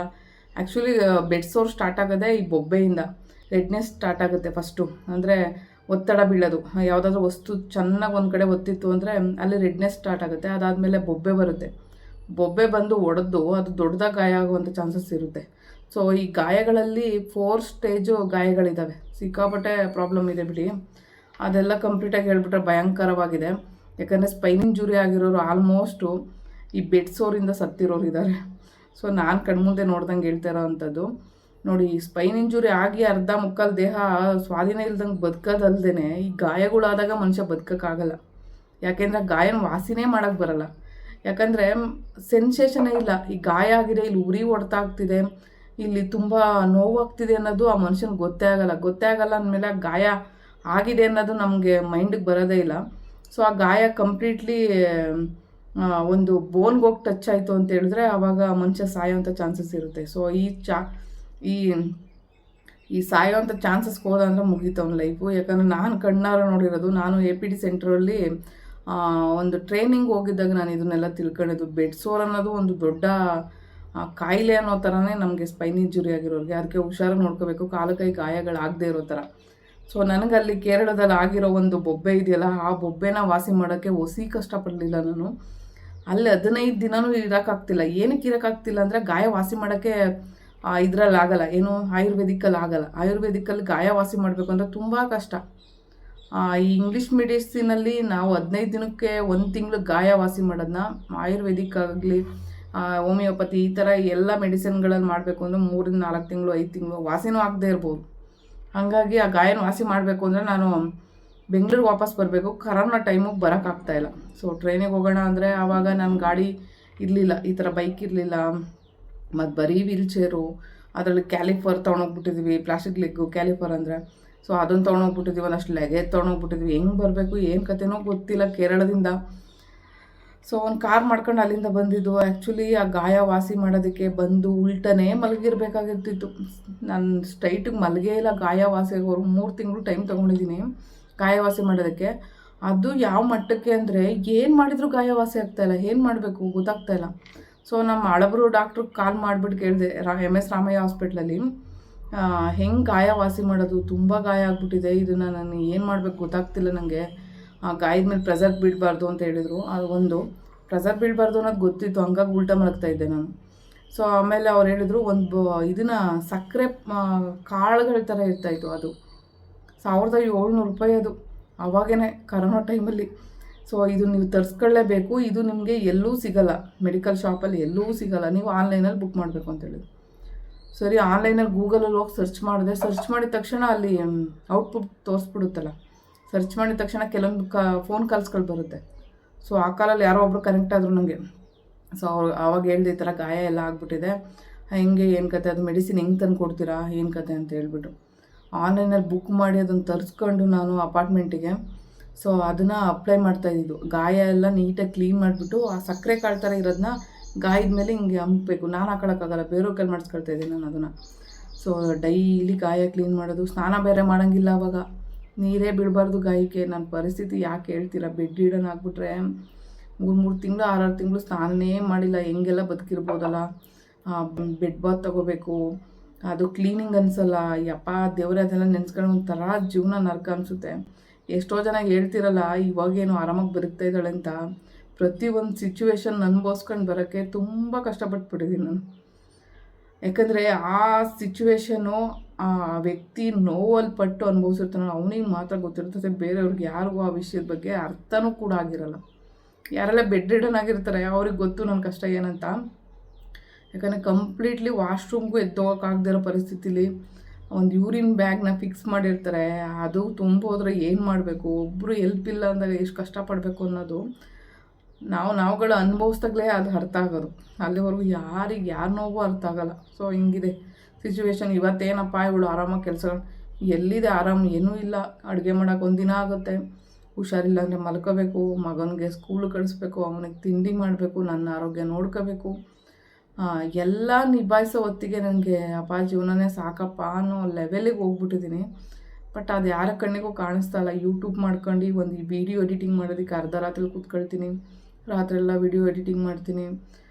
3 ದಿನಕ್ಕೋ 4 ದಿನಕ್ಕೋ ವೀಡಿಯೋ ಹಾಕ್ತಾಯಿದ್ದೀನಿ. ಇವಾಗ ಎಲ್ಲ ಸಿಚುವೇಶನ್ ನಿಭಾಯಿಸೋಕ್ಕೆ ತುಂಬ ಕಷ್ಟ ಇದೆ. ನಾನು ಯೂಟ್ಯೂಬ್ ಮಾಡಿದ್ರೆ ಸ್ವಲ್ಪ ದುಡ್ಡು ಬರೋದು ನನಗೆ. ಹೋದ ಮಂತಲ್ಲಿ ನನಗೆ ಇದಾಗಿತ್ತಲ್ವ, ನನ್ನ ಚಾನಲ್ ಸ್ಟ್ರೈಕ್ ಬಂದಿತ್ತಲ್ಲ, ಹಾಗಾಗಿ ಹೋದ ಮಂತಲ್ಲಿ ನಂಗೆ ದುಡ್ಡೇ ಬಂದಿಲ್ಲ. So 1 month ಎಗರೋಯ್ತು. ಸೊ ಹೋದ ಮಂತಲ್ಲಿ ದುಡ್ಡು ಬರದೇ ಇರೋ ಒಂದು ರೀಸನ್ಗೆ ಈ ಮಂತಲ್ಲೂ ನಂಗೆ ವ್ಯೂಸ್ ಎಲ್ಲ ಕಮ್ಮಿ ಆಗ್ತು. ಬೇಜಾರಾಯಿತು ನನಗೆ. ಯಾಕಂದರೆ ಯೂಟ್ಯೂಬೇ ನಂಬ್ಕೊಂಡಿದ್ದೀನಿ. ಇವತ್ತು ಮಣ್ಣಿನ ಜ್ಯುವೆಲರಿನೂ ಅಷ್ಟಾಗಿ ಮಾಡೋಕ್ಕಾಗಲ್ಲ, ಎಲ್ಲ ನಿಭಾಯಿಸೋಕೆ ನಂಗೆ ತುಂಬ ಕಷ್ಟ ಆಗ್ತಿದೆ. ಬಟ್ ಏನು ಮಾಡೋಕ್ಕಾಗಲ್ಲ, ಜೀವನನೇ ಇದು, ಕಷ್ಟಪಟ್ಟೆ ಬದುಕಬೇಕು. ಫ್ರೀಯಾಗಿ ಬಂದ್ಬಿಡ್ಲಿ ದುಡ್ಡು ಅಂದರೆ ಎಲ್ಲಿಂದನೂ ಬರೋಲ್ಲ. ಫ್ರೀಯಾಗಿ ಯಾರು ದುಡ್ಡು ಯಾರಿಗೂ ಕೊಡೋಲ್ಲ. ನಾವು ಸ್ಟ್ರಗಲ್ ಮಾಡಬೇಕು ಲೈಫಲ್ಲಿ, ಕಷ್ಟಪಡಬೇಕು, ಕಷ್ಟಪಟ್ಟಿನೇ ದುಡಬೇಕು ಅಲ್ವಾ. ಯಾರು ಶ್ರೀಮಂತರು ಇರೋರು ಬದುಕ್ಬೋದು, ಅಪ್ಪ ಅಮ್ಮದಿರೋ ಆಸ್ತಿ ಇರೋರು ಬದುಕ್ಬೋದು. ನಮ್ಗೆ ಯಾವುದೂ ಇಲ್ಲ, ಅಪ್ಪ ಅಮ್ಮನ ಕಡೆಯಿಂದನೂ ಯಾವುದೂ ಇಲ್ಲ, ಗಂಡನ ಮನೆ ಕಡೆಯಿಂದನೂ ಯಾವುದೂ ಇಲ್ಲ, ಮಗರೂ ಇದ್ದಾನೆ ಜೊತೆಗೆ. ಸೊ ಎಲ್ಲ ನಿಭಾಯಿಸೋದು ನನ್ನ ಕರ್ತವ್ಯ. ಹಿಂಗಿದೆ ಕತೆ. ಒಂದು ಗಾಯದ ಕತೆ ಹಿಂಗಿತ್ತು. ಯಪ್ಪ ಒಂದೊಂದು ಪರಿಸ್ಥಿತಿನೂ ಒಂದೊಂದು ಥರ ಕಷ್ಟ ಕಣಪ್ಪ ಅಂತೀವ್ರೆ. ನಿಭಾಯಿಸೋರಿಗೆ ಮಾತ್ರ ಗೊತ್ತಿರುತ್ತೆ ಅದು ಏನು ಕಷ್ಟ, ಹೆಂಗೆ ನಿಭಾಯಿಸಿದ್ದಾರೆ ಇವರು, ಯಾವ ಪರಿಸ್ಥಿತಿಲಿ ನಿಭಾಯಿಸಿದ್ದಾರೆ ಅನ್ನೋದು ಮಾತ್ರ ಗೊತ್ತಿರುತ್ತೆ. ಆಗ ಇದೊಂದು ಕತೆನಾ. ಇನ್ನೊಂದು ಕಾಲು ಗಿನ್ ಮೇಲಾಗ್ಬಿಟ್ಟಿತ್ತು. ಆ್ಯಕ್ಚುಲಿ ಇದು ನನ್ನ ಕೈ ಆಪ್ರೇಷನ್ ಟೈಮಲ್ಲಿ ಕಂಪ್ಲೀಟ್ಲಿ ಬೆಡ್ ರಿಡನ್ ನಾನು ಅವಾಗ ಏನಾಗಿದೆ, ಒಂದು ಕಬ್ಬಿಣದ ಮಂಚಕ್ಕೋ ಏನೋ ತಾಕಿನೋ ಇಲ್ಲಾಂದರೆ ಮಲಗಿನೋ ನಾನು ಎದೊಳಕ್ಕೆ ಆಗ್ತಿರ್ಲಿಲ್ವಲ್ಲ ಅವಾಗಲೂ 3-4 ತಿಂಗಳು ಕಂಪ್ಲೀಟ್ಲಿ ಕೈ ಇದು ರೆಸ್ಟಲ್ಲಿರೋ ಟೈಮಲ್ಲಿ ಕಾಲು ಎಲ್ಲೂ ಓಡಾಡ್ತಿರ್ಲಿಲ್ವಲ್ಲ, ಕಾಲು ಒಂದೇ ಕಡೆ ಬಿದ್ದು ಏನಾಗಿದೆ, ಎಡಗಡೆ ಕಾಲಲ್ಲಿ ಗಿಣ್ಣ ಮೇಲೆ ಗಾಯ ಆಗೋಯ್ತು. ಆ ಗಾಯ ನೋಡಿ ಮೊನ್ನೆ ಗಂಟ ವಾಸಿ ಮಾಡಿದ್ದೀನಿ. ಈಗ ಒಂದು 5-6 ತಿಂಗಳಿಂದೇ ವಾಸಿ ಆಗಿದೆ. ಏನಿಲ್ಲ ಅಂದರೂ 1.5 ವರ್ಷ ತಗೊಂಡಿದೆ. 1.5 ಲಕ್ಷದ ಮೇಲೆ ಖರ್ಚಾಗಿದೆ. ಅಷ್ಟು ಖರ್ಚು ಮಾಡಿಬಿಟ್ಟಿದ್ದೀನಿ ಗಾಯ ವಾಸಿ ಆಗೋದಕ್ಕೆ. ಲಾಸ್ಟಿಗೆ ವಾಸಿ ಮಾಡಿದ್ದೀನಿ ಅಂದರೆ ಯಾರೋ ಒಬ್ಬರು ಹಳಬ್ರು ಡಾಕ್ಟ್ರು ಹತ್ರ ಪರಿಚಯದ ಮೇಲೆ ಹುಡ್ಕೊಂಡು ಹೋಗಿ, ಸರ್ ನಂಗೆ ಈ ಥರ ಏನು ಮಾಡಿದ್ರು ಗಾಯ ಮತ್ತೆ ಕೆಣಕತ್ತಾ ಇದೆ, ಏನಾದರೂ ಒಂದು ಮಾಡಿ ದಯವಿಟ್ಟು ಈ ಗಾಯನ ಆಪ್ರೇಷನ್ ಆದರೂ ಮಾಡಿಸ್ಬಿಟ್ಟು ಕಟ್ ಮಾಡಿಸಿ ಅಂತ ಹೇಳ್ಬಿಟ್ಟೆ ಲಾಸ್ಟಿಗೆ ಡಾಕ್ಟ್ರಿಗೆ. ಅವ್ರು ಹೇಳಿದರು, ಆಪ್ರೇಷನ್ ಆಗೋಕ್ಕೂ ಮುಂಚೆ ಯೋಚನೆ ಮಾಡಿ ನಾನು ಕೊಡೋ ಒಂದು ಮೆಡಿಸಿನ್ನ ಯೂಸ್ ಮಾಡಿಬಿಟ್ಟು ಬನ್ನಿ ಅಂತ ಹೇಳಿದ್ರು. ಅದು ಯಾವ ಪುಣ್ಯಾತ್ಮನ ಡಾಕ್ಟ್ರು ಕಾಲು ಮುಗಿಬೇಕು ಹೇಳಬೇಕು ಅಂದರೆ ಅವ್ರಿಗೆ ಒಂದು 60 ವರ್ಷ ಆಗಿದೆ ಇವತ್ತು. ಹಳಬರು, ತುಂಬ ಹಳಬರು ಡಾಕ್ಟ್ರು. ಯಾರ್ದೋ ಒಬ್ಬರು ಗೊತ್ತಿರೋರು ಫ್ಯಾಮಿಲಿಗೆ ಡಾಕ್ಟ್ರು, ಅವರು ಫ್ಯಾಮಿಲಿ ಡಾಕ್ಟ್ರ್ ಅಂತೆ ಕರ್ಕೊಂಡೋಗಿದ್ರು. ನನ್ನ ಪುಣ್ಯಾತ್ಮ ಕಾಲು ಮುಗಿಬೇಕು ಇವತ್ತು. ಗಾಯನ ವಾಸಿ ಮಾಡೋದ್ರಲ್ಲಿ ಎಷ್ಟು ಖುಷಿಯಾಗಿದೆ ಗೊತ್ತು. ಇವಾಗ ಗಾಯ ಎಲ್ಲಿದೆ ಅಂತ ಕಾಣಿಸಲ್ಲ, ಆ ಥರ ಮಾರ್ಕ್ ಹೋಗ್ಬಿಟ್ಟಿದೆ. ಅದು ಗಿಣ್ಣ ಮೇಲೆ ಇಷ್ಟಪ್ಪ ಬುಲ್ಟೆ ಥರ ಇತ್ತು, ಅಂದರೆ ಒಂದು ಇಷ್ಟಪ್ಪ ಇದ್ರ ಥರ ಇತ್ತಪ್ಪ, ಏನು ಗಂಟು ಥರ, ಅಂದರೆ ಗಾಯ ಆಗಿ ವಾಸನೂ ಆಯ್ತಲ್ಲ ಮತ್ತು ಕೆಡಿಕೊಳ್ಳೋದು ಹಿಂಗೆ ಆಗ್ತಾಯಿತ್ತು. ನಾನೇನು ಮಾಡ್ಬಿಟ್ಟೆ, ಲಾಸ್ಟಿಗೆ ಸೆಂಚಾನ್ಗೆ ಹೋಗ್ಬಿಟ್ಟು ಗಾಯನೇ ಕಟ್ ಮಾಡಿಸ್ಬಿಟ್ಟು ಸರ್ಜರಿ ಮಾಡಿಸ್ಬಿಡೋಣ ಅನ್ನೋ ಲೆವೆಲಿಗೆ ಹೋಗ್ಬಿಟ್ಟೆ ನಾನು. ಗಾಯ ವಾಸಿ ಆಗ್ತಿಲ್ಲ, ಮತ್ತು ಏನು ಮಾಡಬೇಕು, ಅವಾಗವಾಗ ಕೆಣಿಕೊಳ್ತಾನೆ ಇತ್ತು. ಮತ್ತು ಅದರಲ್ಲಿ ಕೀವು ರಕ್ತ, ಕಚಡ ರಕ್ತ, ಅದು ಹೆಂಗೆ ಅಂದರೆ ಫುಲ್ಲು ಡಾರ್ಕ್ ಬ್ಲ್ಯಾಕ್ ರಕ್ತ ಬರ್ತಾಯಿತ್ತು ಅದರಿಂದ. ಆಮೇಲೆ ಅದರಿಂದ ಕೀವು ಬರ್ತಾಯಿತ್ತು. ಅದನ್ನು ನೋಡ್ಕೊಂಡಿರೋಕ್ಕಾಗ್ತಿಲ್ಲ. ಎಷ್ಟು ದಿನ ಅಂತ ಹೊರಗಡೆ ಹೋಗಂಗಿಲ್ಲ, ಕಾಲು ಊತ ಬರೋದು, ಕೆಲಸ ಮಾಡೋಂಗಿಲ್ಲ. ಕಾಲು ಕೆಳಗಡೆ ಬಿಟ್ಟು ಕೂತ್ರೆ ಸಾಕು, ಕಾಲು ಅಂತೂ ಇಷ್ಟು ದಪ್ಪ ಆಗ್ಬಿಡ್ತಾಯಿತ್ತು, ಒಳ್ಳೆ ಎಮ್ಮೆ ಕಾಲು ಥರ. ಹೆಂಗೆ ಆಗ್ತಿತ್ತು ಅಂದರೆ ಅಯ್ಯೋ ಹೋಗತ್ತೆ, ಗಾಯ ವಾಸಿ ಮಾಡ್ಕೊಳಕ್ಕಾಗಲ್ಲ ನನ್ನ ಲೈಫಲ್ಲಿ ಅಂದ್ಕೊಂಡಿದ್ದೆ. ಸೊ ಆ ಡಾಕ್ಟ್ರು ನಿಜ ಹೇಳ್ತೀನಿ, ಇವಾಗ ನಾನು ಈ ವಿಡಿಯೋ ಮೂಲಕ ಕೈ ಮುಗಿತೀನಿ. ಹೆಂಗೆ ವಾಸಿ ಮಾಡಿದ್ರು ಏನೋ ಗೊತ್ತಿಲ್ಲ, ನಿಮ್ಗಂತೂ ನಿಜ ಕಾಲಿಗೆ ಬೀಳಬೇಕು.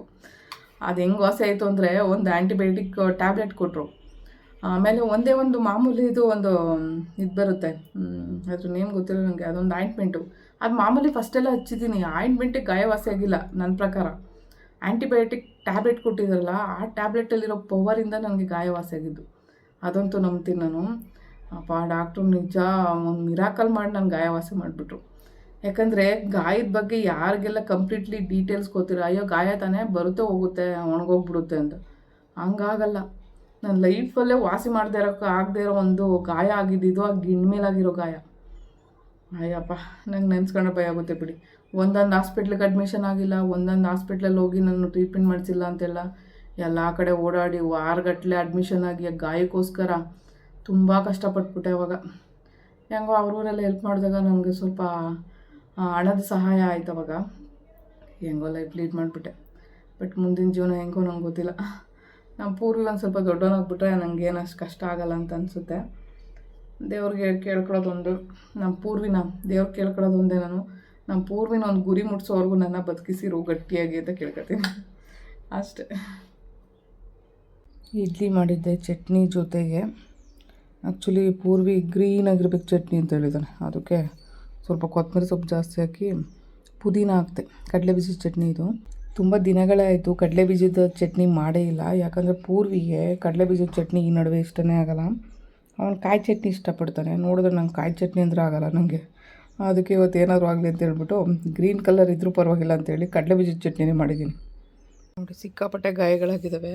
ಆ್ಯಕ್ಚುಲಿ 1-2 ಅಲ್ಲ, ಬರೀ ಸುಟ್ಕೊಂಡಿರೋ ಗಾಯಗಳು ತುಂಬ ಆಗಿದ್ದಾವೆ. ಸೊ ಆಲ್ಮೋಸ್ಟು ಇಲ್ಲಿ ನೋಡ್ಬೋದು ನೀವು, ಇಲ್ಲಿ ನೋಡಿ ಸೂಪ್ ಒಳಗಡೆ ಗಾಯ ಮಾಡ್ಕೊಂಡಿರೋದು ಇದು. ಆ್ಯಕ್ಚುಲಿ ತುಂಬ ಕಡೆ ಗಾಯಗಳಾಗಿದ್ದಾವೆ. ಕೇರಳದಲ್ಲಿ ಮಾಡಿರೋಂಥ ಗಾಯ ಇಲ್ಲಿದೆ ನೋಡಿ, ಇದು ಹಿಂಗೆ ಒಳ್ಳೆ ಗಂಟು ಬಿದ್ದುಬಿಟ್ಟಿದೆ ಕೇರಳದಲ್ಲಿ ಮಾಡಿರೋಂಥ ಗಾಯ. ಆ್ಯಕ್ಚುಲಿ ನೈಟೆಲ್ಲ ನಿದ್ದೆನೇ ಕೊಟ್ಟಿಲ್ಲ, ಗುಂಡ ಸಖತ್ತಾಗಿ ಬೊಗಳುತ್ತಾನೆ ಇತ್ತು, ಅದೇನು ಬೊಗಳುತ್ತಾ ಇದ್ನೋ ಗೊತ್ತಿಲ್ಲ. ಸೊ ಹಂಗಾಗಿ ನಿದ್ದೆನೇ ಮಾಡಿಸ್ಕೊಟ್ಟಿಲ್ಲ. ಎಡಿಟಿಂಗ್ ಮಾಡಿ ಏನಿಲ್ಲ ಅಂದರೂ 1.5-2 ಗಂಟೆ ಆಯಿತು. ಆ 2 ಗಂಟೆ ಟೈಮಲ್ಲಿ ನಾವೇನು ಮಾಡಿದೋ, ಗುಂಡ ಬಂದರೆ ಒಳಗಡೆ ಪೂರ್ವಿ ಕೆಳಗಡೆ ಮಲ್ಕೋತಾನೆ ಇದನ್ನ ಹಾಸ್ಕೊಂಡು ಚಾಪೆ ಮತ್ತು ಬೆಡ್ಶೀಟು. ಯಾಕಂದರೆ ನನಗೆ ಬೆಡ್ಡು ಚಿಕ್ಕದು ಸಾಕಾಗ್ತಿಲ್ಲ, ಬೆಡ್ ತೊಗೋಬೇಕು ಅಂದ್ಕೊಂಡಿದ್ದೀನಿ. ಬೆಡ್ಡು ಚಿಕ್ಕದು ನನಗೆ, ಸೊ ನನಗೆ ಒಳ್ಳಾಡೋಕ್ಕೆ ಜಾಗ ಆಗ್ತಾಯಿಲ್ಲ. ಆಮೇಲೆ ನಾನು ಬೇರೆ ದಪ್ಪ ಇರೋದ್ರಿಂದ ಅತ್ತಾಗಿತ್ತಾಗೊಳ್ಳೋದಕ್ಕೆ ತುಂಬ ಕಷ್ಟ ಆಗ್ತಿದೆ. ಅದಕ್ಕೆ ಒಂದು ಬೆಡ್ ತೊಗೋಬೇಕಂತ ತುಂಬ ದಿನದಿಂದ ಅನ್ಕೋತಾ ಇದ್ದೀನಿ, ಬಟ್ ಆಗ್ತಾಯಿಲ್ಲ. ಸೊ ಹೋಗ್ಲಿ ಬಿಡು ಅಂದ್ಬಿಟ್ಟು ನಿಧಾನವಾಗಿ ತಗೊಳ್ಳೋಣ ಯಾವಾಗಾದರೂ ಅಂತ ಹೇಳ್ಬಿಟ್ಟು ಸುಮ್ಮನೆ ಅದೇ. ಬಟ್ ನೈಟ್ ಅವ್ನು ಗುಂಡೆ ಎಲ್ಲ ಬೊಗಳ್ತಾ ಇದ್ನಲ್ಲ ಅಂದ್ಬಿಟ್ಟು 3:30 ನೈಟಲ್ಲಿ ನಿದ್ದೆನೇ ಮಾಡಿಸ್ಕೊಡ್ತಾಯಿಲ್ಲ, ಅಷ್ಟು ಬೊಗಳ್ತಾ ಇದ್ದೆ ನಡುಮನೇಲಿ. ಸರಿ ಅಂದ್ಬಿಟ್ಟು ರೂಮ್ ಡೋರ್ ತೆಗೆಸ್ಬಿಟ್ಟು ಮಲ್ಕೊಂಡಿದ್ರೆ ಪೂರಿ ಮೇಲೆಲ್ಲ ಹೋಗಿ ಹುಚ್ಚ ಮಾಡಿದ್ದಾನೆ. ಆಮೇಲೆ ಅವ್ನ ಚಾಪೆ ಮೇಲೆ, ಬೆಡ್ಶೀಟ್ ಮೇಲೆ, ದಿಮ್ ಮೇಲೆ ಎಲ್ಲ ಕಡೆ ಹುಚ್ಚ ಮಾಡಿಬಿಟ್ಟಿದ್ದಾನೆ. ಸೊ ಗಲೀಜು ನನ್ನ ಮಗ. ಅದಕ್ಕೆ ಇವಾಗ ಹೋಗಿ ಹೊರಗಡೆ ಬಿಸಾಕಿದ್ದೀವಿ, ಅವನ್ನ ಕರ್ಕೊಂಡೋಗ್ಬಿಟ್ಟು ಈಚೆ ಚೈನಾ ಕಟ್ಟಾಕಿದ್ದೀವಿ. ಯಾಕಂದರೆ ಸುಮ್ಮನೆ ಹಿಂಗೆಲ್ಲ ಮಾಡ್ತಾನೆ ಒಂದೊಂದು ಸಾರಿ, ಏನು ಮಾಡೋದಂತ ನಂಗೆ ಗೊತ್ತಾಗಲ್ಲ. ಆಮೇಲೆ ಬೊಗಳುತ್ತಾನೆ ಇರ್ತಾನೆ, ಸುಮ್ಮನೆ ಬೊಗಳುತ್ತಾನೆ. ಏನಕ್ಕಪ್ಪ ಅಷ್ಟು ಬೊಗಳಿ ನನಗೆ ನಿಜ ಹೇಳ್ತೀನಿ, ರಾತ್ರಿಯಿಂದ ತಲೆನೋವು ಬಂದುಬಿಟ್ಟೈತೆ. ನನಗೆ ಸೌಂಡ್ ಅಂದರೆ ಆಗಲ್ಲ, ಸೌಂಡ್ ಅಂದರೆ ಅಲರ್ಜಿ ನನಗೆ. ಪೂರಿ ಹತ್ರ ಬಡ್ಕೊಂಡೆ ನಂಗೆ ಸಾಕಾಗಿರುತ್ತೆ, ಇನ್ನು ಇವನ ಹತ್ರ ಬಡ್ಕೊಳ್ಳೋತ್ತಿಗೆ ಇನ್ನೂ ಸಾಕಾಗ್ಬಿಡುತ್ತೆ. ಅದೇನು ಬೊಗಳ್ತಾ ಇದ್ದಾನೋ ಗೊತ್ತಿಲ್ಲ. ಬೆಳಗ್ಗೆಯಿಂದನೂ ಸುಮ್ಮನೆ ಬೌ ಅಂತಲೇ ಬೊಗಳ್ತಾನೇ ಇದ್ದಾನೆ. ಅದಕ್ಕೆ ಅಪ್ಪ ಸಾಕಿ ಒಂದು ಸವಸ ಅಂತ ಹೇಳ್ಬಿಟ್ಟು ಮನೆಯಿಂದ ಹೊರಗಡೆ ಹೋಗ್ಬಿಟ್ಟು ಅಲ್ಲಿ ಕಟ್ಟಾಕ್ಬಿಟ್ಟಿದ್ದೀನಿ, ಸುಮ್ಮನೆ ಅಲ್ಲೇ ಬಿದ್ದಿರೋ ಅಂತ. ಸಾಕು ಮಾಡಿಬಿಟ್ಟ ರಾತ್ರಿಯಿಂದ. ನಿದ್ದೆನೂ ಇಲ್ಲ, ಏನೂ ಇಲ್ಲ. ಅದಕ್ಕೆ ಇವಾಗ ಬೆಡ್ಡಿಗೆ ಬಂದೆ. ಸೊ ಬೆಡ್ಡಲ್ಲಿ ಇವಾಗ ಆರಾಮಾಗಿ ಮಲ್ಕೊಬೇಕಪ್ಪ, ಆಗಲ್ಲ. ನಿದ್ದೆ ಇಲ್ಲ ಅಂದರೆ ಮನುಷ್ಯ ಹುಚ್ಚಾಗ್ಬಿಡ್ತಾನೆ. ಅದರಲ್ಲೂ ಏನು ಗೊತ್ತು, ಸೌಂಡ್ಲೆಸ್ಸಲ್ಲಿ ನಿದ್ದೆ ಮಾಡಬೇಕು. ಸೌಂಡ್ ಇರೋವಂಥ ಟೈಮಲ್ಲಿ ನಿದ್ದೆ ಒಂದಿಷ್ಟು ಬರೋಲ್ಲ ನನಗಂತೂ. ಒಂದು ಸೊಳ್ಳೆ ಸೌಂಡೇ ಆಗೋಲ್ಲ, ಆ ಸೊಳ್ಳೆ ಸೌಂಡ್ಗೆ ಎಚ್ಚರಿಕೆ ಆಗುತ್ತೆ. ಇನ್ನು ಈ ನಾಯಿ ಬೌ ಅಂತ ಬೊಗಳಿದ್ರೆ ಇನ್ನೆಷ್ಟು ಇದಾಗ್ಬೋದಲ್ವಾ. ಸೊ ಹೋಗ್ಲಿ, ಬೊಗಳ್ತಾ ಇದ್ದಾನಲ್ಲ ಜಾಸ್ತಿ ಅಂತೇಳಿ ಒಳಗಡೆ ಬಿಟ್ಕೊಂಡ್ರೆ ಚಾಪೆ ಮೇಲೆ, ರೆಗ್ ಮೇಲೆ ಎಲ್ಲ ಕಡೆ ಹುಚ್ಚ ಮಾಡಿಬಿಟ್ಟಿದ್ದಾನೆ. ಇವಾಗೆಲ್ಲ ವಾಷಿಂಗ್ ಹಾಕ್ಸಿ ಬೆಳಗ್ಗೆನೇ ಒಣಗಾಕೋಕ್ಕಾಗಲಿಲ್ಲ, ಅಲ್ಲೇ ಬಿಟ್ಟು ಹೋಗಿದ್ದಾನೆ ನಮ್ಮ ಪೂರ್ವಿ. ಈಗ ನನಗೂ ಒಣಗಾಕೋಕ್ಕಾಗ್ತಿಲ್ಲ, ಯಾಕಂದರೆ ಅಲ್ಲೆಲ್ಲ ಬಟ್ಟೆಗಳಿದ್ದಾವೆ, ಅವನ್ನೆಲ್ಲ ತೆಗಿಬೇಕು ಅಂದರೆ ಮತ್ತೆ ಅದಕ್ಕೆ ಕ್ಲಿಪ್ ಹಾಕ್ಬಿಟ್ಟಿದ್ದೀವಿ. ಕ್ಲಿಪ್ ಹಾಕಿದ್ರೆ ನನಗೆ ತಗೊಳಕ್ಕೆ ಬರೋಲ್ಲ, ಯಾಕಂದರೆ ಸ್ವಲ್ಪ ಹೈಟಿದೆ. ಹಾಗಾಗಿ ಏನು ಮಾಡೋಕ್ಕೆ ಬರ್ದೆ. ಅದಕ್ಕೆ ತಿಂಡಿ ಮಾಡಿಬಿಟ್ಟು ಇವಾಗ ಬಂದೆ ನಾನು. ಆ್ಯಕ್ಚುಲಿ ಇಡ್ಲಿ ಚಟ್ನಿ ಮಾಡಿದ್ನಲ್ಲ, 1-2 ಇಡ್ಲಿ ತಿಂದ್ಬಿಟ್ಟು, ನಾನು ಆ್ಯಕ್ಚುಲಿ ಇಡ್ಲಿನೇ ಮಾಡ್ತಾಯಿರಲಿಲ್ಲ, ತುಂಬ ದಿನಗಳಾಗ್ಬಿಟ್ಟಿತ್ತು. ಪೂರಿಗೋಸ್ಕರ ಇಡ್ಲಿ ಮಾಡಿದೆ, ಬಟ್ ಇವತ್ತು ಮೆತ್ತಗೆ ಬಂದಿತ್ತಪ್ಪ ಒಂದು ಮಟ್ಟಕ್ಕೆ. ಒಂದೊಂದು ಸಾರಿ ಹಾರ್ಡಾಗಿ ಮಾಡಿಬಿಡ್ತೀನಿ, ಏನಕ್ಕೆ ಹಂಗಾಗುತ್ತೆ ಅಂತ ನನಗೆ ಗೊತ್ತಾಗಲ್ಲ. ಒಂದೊಂದು ಸಾರಿ ಏನು ಮಾಡೋಕ್ಕಾಗಲ್ಲ, ಕೆಲವೊಂದು ಸಾರಿ ಅಡುಗೆಗಳೆಲ್ಲ ಕೆಟ್ಟೋಗುತ್ತೆ, ಹೆಂಗೋ ಮ್ಯಾನೇಜ್ ಮಾಡಬೇಕಾಗುತ್ತೆ ಅಷ್ಟೇ. ಸೊ ಮೊನ್ನೆ ಅಷ್ಟೇ ಪಾಲಕ್ ಚಪಾತಿ ಮಾಡಿದ್ದು, ಸಖತ್ತಾಗಿ ಬಂದಿತ್ತು. ಸೊ ಮತ್ತೆ ಮಾಡು ಮಮ್ಮಿ ಅಂತ ಹೇಳ್ತಿದ್ದ, ಮಾಡಬೇಕು ಇನ್ನೂ ಏನೇನೋ ವೆರೈಟಿ ಎಲ್ಲ ಕಲ್ತ್ಕೋಬೇಕು. ಸೊ ಈಗಿನ ಕಾಲದ ಮಮ್ಮಿದು ಇರ್ತಾರ, ನಾನು ಕಲ್ತ್ಕೋಬೇಕಾಗಿದೆ. ನಾನು ಹಳೆ ಕಾಲದವಳು ಅಂದ್ಕೊಂಡು ನಾನು ಹಳೆ ಕಾಲದ್ದೇ ಮಾಡ್ತಾಯಿದ್ದೀನಿ. ಏನು ಮಾಡೋಣ, ನನಗೆ ಫ್ಯಾಷನಾಗೆಲ್ಲ ಮಾಡೋಕ್ಕೆ ಬರೋಲ್ಲ. ಸೊ ಏನೋ ಒಂದು ಮಟ್ಟದಲ್ಲಿ ನಿಭಾಯಿಸ್ತಾಯಿದ್ದೀನಿ ಲೈಫ್ನ. ಹುಣಸೆಹಣ್ಣು ಸೊ ಡಬ್ಬದಲ್ಲಿಟ್ಟರು ಒಂದೊಂದು ಸಾರಿ ಹುಳ ಆಗಿಬಿಡುತ್ತೆ. ಸೊ ಆ್ಯಕ್ಚುಲಿ ಏರ್ ಟೈಟ್ ಕಂಟೈನರಲ್ಲಿ ಇಡಬೇಕು ನಾವು. ಸೊ ನೋಡ್ಕೋಬೇಕು ಹುಣಸೆಹಣ್ಣು ಯಾವಾಗ್ಲೂ, ಯಾಕಂದರೆ ಯಾವಾಗ ಹುಳ ಆಗಿಬಿಡುತ್ತೆ ಹೇಳಕ್ಕೆ ಬರೋಲ್ಲ. ಬಿಳಿ ಹುಳಗಳಾಗ್ಬಿಡುತ್ತೆ, ಒಳಗಡೆ ಚಿಟ್ಟೆ ಥರ ಓಡಾಡ್ತಿರುತ್ತೆ, ಅದು ಹುಳ ಮಾಡೋವಂಥ ಒಂದು ಕೆಪಾಸಿಟಿ ಅದಕ್ಕೆ ಇರುತ್ತೆ. ಹಾಗಾಗಿ ಹುಷಾರಾಗಿ ನೋಡ್ಕೋಬೇಕು ಹುಣಸೆಹಣ್ಣ. ಸೊ ನಾನು ಇವಾಗ ಏನು ಮಾಡ್ತಾಯಿದ್ದೀನಿ ಅಂದರೆ, ನನಗೆ ಯಾಕೋ ಇದ್ರಲ್ಲಿ ಸಮಾಧಾನ ಆಗಲಿಲ್ಲ, ಅದಕ್ಕೆ ಇದ್ರಲ್ಲಿ ತೆಗೆದಾಕ್ಬಿಟ್ಟು ಉಪ್ಪು ಹಾಕ್ತಾಯಿದ್ದೀನಿ ಜೊತೆಗೆ. ಸೊ ಕಲ್ಲುಪ್ಪು ಮಿಶ್ರಣ ಮಾಡಿಡೋದ್ರಿಂದ ಹುಣಸೆಹಣ್ಣು ಬಾಳಿಕೆ ಜಾಸ್ತಿ ಬರುತ್ತೆ. ಹಾಗಾಗಿ ಇವಾಗ ನಾನು ಉಪ್ಪು ಹಾಕ್ಬಿಟ್ಟಿರ್ತಾಯಿದ್ದೀನಿ ಇದಕ್ಕೆ. ಇದೊಂದು ಟಿಪ್ಸು. ಕಡಲೆಬೀಜದ ಚಟ್ನಿಗೆ ರೈಸು ಸಕ್ಕತ್ ಟೇಸ್ಟಿಯಾಗಿರುತ್ತೆ. ತುಂಬ ದಿನದಿಂದ ಅಂದ್ಕೊಳ್ತಿದ್ದೆ ಕಡಲೆಬೀಜ ಚಟ್ನಿ ಮಾಡಿ ಬಿಸಿ ಅನ್ನೋ ಜೊತೆ ತಿನ್ನಬೇಕು ಅಂತ. ತುಂಬ ಟೇಸ್ಟ್ ಸಕ್ಕತ್ತಾಗಿರುತ್ತೆ. ಸೊ ಯಾರಿಗಾದ್ರೂ ತಿನ್ನೋರು ಗೊತ್ತಿರ್ತೈತೆ ಇದ್ರ ಟೇಸ್ಟ್ ಏನು ಅಂತ. ನನಗದು ತುಂಬ ಇಷ್ಟ ಇದು.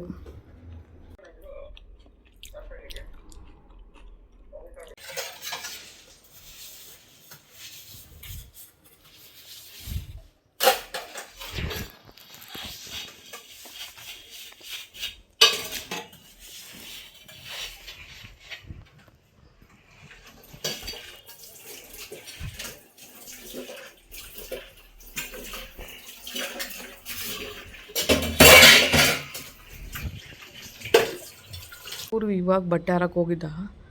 ಅವ್ನು ಟ್ಯೂಷನ್ಗೆ ಹೋಗಿದ್ದು ನೋಡ್ಬಿಟ್ಟು ಕೋಪ ಬಂದುಬಿಟ್ಟು ನನ್ನ ಮಗ ಬಟ್ಟೆನೆಲ್ಲ ಎಳೆದ್ಬಿಟ್ಟು ಬಿಸಾಕವನೆ ಕಳ್ಳ. ನೋಡಿ ಚೈನ್ ಅಷ್ಟು ಲೂಸ್ ಆಗಿದ್ರು ಹೋಗಲ್ಲಿ ಬಿದ್ಕೊಂಡವನೆ. ತಿಮ್ಮಣ್ಣ ಇವತ್ತು ಕಟ್ಟಾಕಿದ್ದೀನಿ, ದಿನ ಕಟ್ಟಾಕ್ತಿರ್ಲಿಲ್ಲ. ಸಿಕ್ಕಾಪಟ್ಟೆ ಬೊಗಳುತ್ತಾನಪ್ಪ, ನಿದ್ದೆ ಮಾಡಿಸ್ಕೊಡಲ್ಲ ರಾತ್ರಿ ಎಲ್ಲ, ಹಂಗೆ ಬೊಗಳುತ್ತಾನೆ. ಅದಕ್ಕೆ ಏನು ಮಾಡಿದ್ದೀನಿ, ಕಟ್ಟಾಕಿದ್ದೀನಿ ಇವತ್ತು ಇರೋ ನೀನು ಅಂದ್ಬಿಟ್ಟು. ನೆನ್ನೆ ಇದನ್ನು ಓಪನ್ ಮಾಡಿಬಿಟ್ಟಿದ್ದೆ. ಆ್ಯಕ್ಚುಲಿ ಗಾಯನೆಲ್ಲ ಕೆರ್ಕೊಳ್ತಾ ಇದ್ದೀನಿ, ಮತ್ತೆ ಅಲ್ಲಿ ದೊಡ್ಡದಾಗ ಗಾಯ ಮಾಡ್ಕೊಬಿಡ್ತಾವಂತ ಭಯ, ಅದಕ್ಕೋಸ್ಕರ ಮತ್ತೆ ಹಾಕ್ದೆ. ಮನೆಯೆಲ್ಲ ನಾನೇ ಒರೆಸ್ಕೊಳ್ತಾ ಇದ್ದೀನಿ ಕಸ ಗುಡಿಸಿ.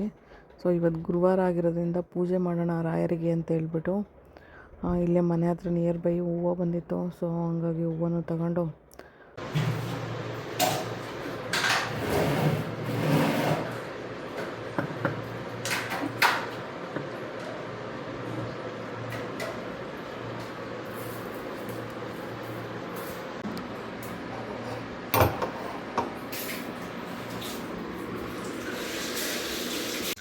ಆ್ಯಕ್ಚುಲಿ ಟೇಬಲ್ ಫಸ್ಟ್ ಇರಲಿಲ್ಲ, ಇವಾಗ ನಾನು ಹೈಟ್ ಸಾಕಾಗಲ್ಲ ಅಂತ ಹೇಳ್ಬಿಟ್ಟು ಅಲ್ಲಿ ಮೂಲೆಯಲ್ಲಿದ್ದಿದ್ದ ಟೇಬಲ್ನ ನಾನು ಇಲ್ಲಿ ಇಟ್ಟಿರುವಂಥದ್ದು. ಆ್ಯಕ್ಚುಲಿ ಹೈಟ್ ಇರೋದ್ರಿಂದ ತುಂಬ ಒಳ್ಳೆಯದಾಯಿತು. ಎಲ್ ಶೇಪ್ ಆ್ಯಂಗಲ್ ತರಿಸ್ದೆ ನಾನು, ಬಟ್ ಈ ಗೋಡೆಗೆ ಹಾಕೋದಕ್ಕೆ ಭಯ ಆಯಿತು. ಯಾಕೆಂದರೆ ಗೋಡೆ ಸ್ಟ್ರಾಂಗ್ ಇಲ್ಲ ಒಂದು, ಮತ್ತು ಇದು ವೆಯ್ಟ್ ಜಾಸ್ತಿ ಇದೆ ದೇವ್ರ ಮನೆ. ಸೊ ಬೇಡ ಅಂತ ಹೇಳ್ಬಿಟ್ಟು ಗಟ್ಟಿ ಇರೋವಂಥ ಟೇಬಲ್ ಮೇಲೆ ಇಡೋಣ ಅಂತ ಹೇಳ್ಬಿಟ್ಟು, ಅದಕ್ಕೆ ಬೇರೆ ದುಡ್ಡು ಯಾಕೆ ವೇಸ್ಟ್ ಮಾಡೋದು ಅಂದ್ಬಿಟ್ಟು ಒಬ್ಬರು ನನ್ನ ಸಬ್ಸ್ಕ್ರೈಬರೇ ಕೊಟ್ಟಿರೋ ಅಂಥ ಒಂದು ಟೇಬಲ್ ಇದು.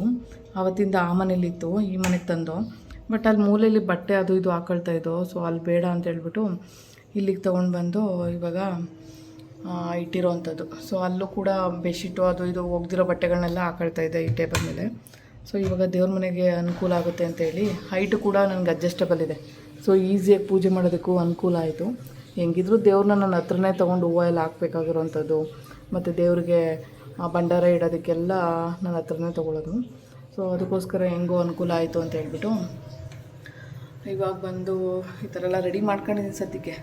ಸೊ ಇವಾಗ ಸ್ನಾನ ಮಾಡ್ಕೊಂಡು ಬಂದೆ. ಸೊ ದೀಪ ಎಲ್ಲ ಬೆಳಗಿ ಮತ್ತು ದೇವ್ರನ್ನೆಲ್ಲ ತೊಳೆದು, ಸೊ ಇವಾಗ ಎಲ್ಲ ನೀಟಾಗಿ ರೆಡಿ ಮಾಡಿದ್ದೀನಿ. ಸೊ ತುಪ್ಪದ ದೀಪ ಆವಾಗವಾಗ ಹಚ್ತೀನಿ. ಸೊ ಅದು ಬಿಟ್ಟರೆ ನಾನು ಧೂಪದ ಬದಲು ಕೆಲವೊಂದು ಸಾರಿ ಧೂಪ ಏನಾದರೂ ಇರಲಿಲ್ಲ ಅಂದಾಗೆಲ್ಲ ನಾನು ಕಂಪ್ಲೀಟ್ಲಿ ಯಾವಾಗಲೂ ಅಷ್ಟೇ ನಾನು ಇದು ತುಪ್ಪದ್ದೊಂದು ಬತ್ತಿ ಇಟ್ಟಿದ್ದೀನಿ. ತುಪ್ಪದ ಬತ್ತಿಲೇ ಮಾಡಬೇಕು ಅನ್ನೋದೊಂದು ಇದು. ಯಾಕಂದರೆ ಮೊದಲೆಲ್ಲ ನಂಗೆ ಗೊತ್ತಿರಲಿಲ್ಲ ಹೇಗೆ ಪೂಜೆ ಮಾಡಬೇಕು ರಾಯರನ್ನ ಅನ್ನೋದನ್ನ.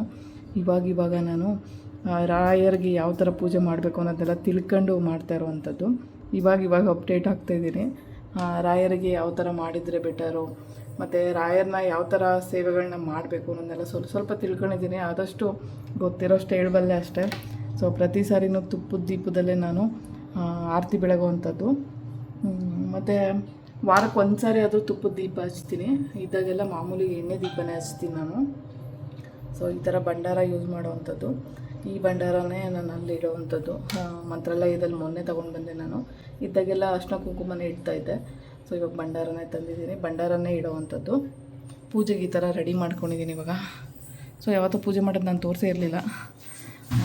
ಸೊ ಸಾಂಬ್ರಾಣಿದೊಂದು ಇದು ಬರುತ್ತೆ ಬತ್ತಿ, ಅದರಲ್ಲಿ ಪೂಜೆ ಆದಮೇಲೆ ಇಡೋವಂಥದ್ದು.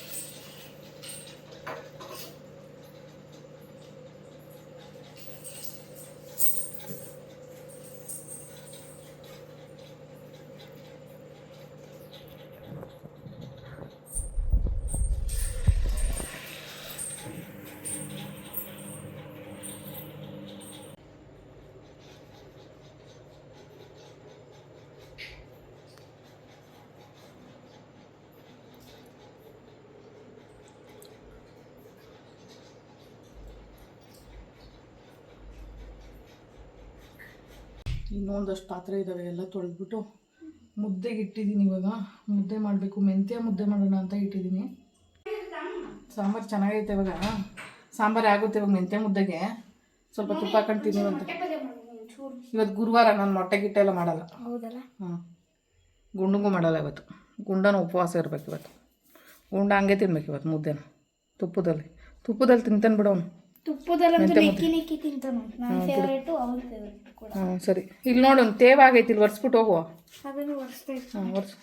ಬಾರೆ ತೊಳ್ಬೇಕು ಬೇಗ. ಹೋಗು ಟೈಮ್ ಐತದೆ. ಹೇ ಏನ್ ಕಿತ್ತಾಡ್ತೀರ ಇಬ್ರು? ಹೈ ಹೈ ಹೇ ನೀನು ಓದ್ಗಳ. ಹೇ ಗುಂಡ, ಅವ್ನು ಓದ್ಗಳ ಬಿಡ. ಬಿಡ ಅವನ್ನ ಬಿಡ, ಹಂಗೆಲ್ಲ ಮಾಡ್ಬೇಡ್ದು ಬಿಡೋ. ನೀನು ಕೂತ್ಕೊಳ್ಳೋದು ಏನು ಮಾಡ್ತಾನೆ ನೋಡ್ತೀನಿ, ಬಿಡ್ತೀನಿ. ಹೈ ಹೈ ಗುಂಡ, ನನ್ನ ಮಗ ಏನು ಇಷ್ಟೊಂದು ಇದು ಮಾಡ್ತಾನೆ. ಗುಂಡ, ಕೋಲ್ ಕೊಡೋದು ಒಂದ, ಕೋಲ್ ಕೊಡೋದು ನನ್ನ ಮಗನ ಮಾಡ್ತೀನಿ. ಒಂದು ಕೋಲ್ ಕೊಡೋದು, ಕೋಲ್ ನೆಕ್ಕ ಒಡಗ್ಬಿಡ್ತಾನೆ ಕಾಳ ನನ್ನ ಮಗ. ಓದ ಅದು ಏನು ಮಾಡ್ತಾನೆ ನೋಡ್ತೀನಿ. ನೀವು ಬರಲಿ ಇರು. ಕೋಲ್ ತಗೊಂಬ್ರ, ಇಲ್ಲಿ ಕೋಲ್ ತಗೊಂಡು ಕೊಡೋ ನನ್ನ ಕೈಗೆ. ಎರಡು ಬಾರ್ತೀನಿ ಬಾ ನನ್ನ ಮಗನೇ, ಬಾ ಕೋಲ್ ಇದನ್ನೇ ಇಟ್ಕೊಂಡಿರೋದು.